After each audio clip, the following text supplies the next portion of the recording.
കീരിത്തോട് ശിവപാർവതി ക്ഷേത്രത്തിൽ ധനുത്തിരുവാതിര മഹോത്സവത്തിന് തുടക്കമായി. 2 ദിവസം നീണ്ടുനിൽക്കുന്ന ധനുത്തിരുവാതിര മഹോത്സവ ചടങ്ങുകൾക്ക് ക്ഷേത്ര മേൽശാന്തി സനീഷ് മുരളീധരൻ ശാന്തികൾ മുഖ്യ കാർമ്മികത്വം വഹിച്ചു. SNDP യോഗം ഇടുക്കി യൂണിയൻ സെക്രട്ടറി സുരേഷ് കോട്ടയ്ക്കകത്ത് മുഖ്യ സന്ദേശം നൽകി. 2 ദിവസം നീണ്ടുനിൽക്കുന്ന ധനു തിരുവാതിര മഹോത്സവത്തിനാണ് കീരിത്തോട് ശിവപാർവതി ക്ഷേത്രത്തിൽ തുടക്കമായത്. മംഗല്യവതികളായ സ്ത്രീകൾ ഭർത്താവിന്റെ ആയുരാരോഗ്യത്തിനു വേണ്ടിയും കന്യകമാർ നല്ല ജീവിത പങ്കാളിയെ ലഭിക്കുന്നതിനുമാണ് തിരുവാതിര വ്രതം അനുഷ്ഠിക്കുന്നത്. കീരിത്തോട് ശിവപാർവതി ക്ഷേത്രത്തിലെ ആദ്യ ധനു തിരുവാതിര മഹോത്സവത്തിനാണ് തുടക്കമായത്. ക്ഷേത്ര ആചാര ചടങ്ങുകൾക്ക് ക്ഷേത്രം മേൽശാന്തി സനീഷ് മുരളീധരൻ മുഖ്യ കാർമ്മികത്വം വഹിച്ചു. SNDP Idukki union secretary Suresh Kottaykkakath Thiruvathira സന്ദേശം നൽകി.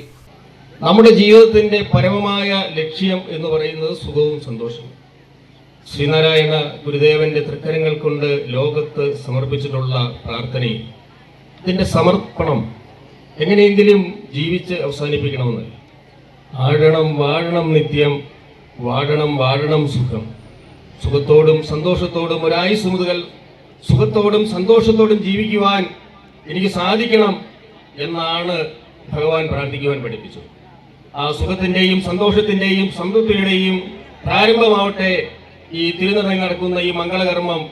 ഇതിനുവേണ്ടി അണിഞ്ഞൊരുങ്ങിയ ക്ഷേത്രമുറ്റത്ത് ചുവടുവയ്ക്കുന്ന എല്ലാ മനസ്സുകളും അനുഭവിക്കുന്ന സന്തോഷം ഞങ്ങളും കാണുന്നു. തുടർന്ന് വിവിധ സ്ത്രീ കൂട്ടായ്മകളുടെ തിരുവാതിര ക്ഷേത്ര സന്നിധിയിൽ അരങ്ങേറി.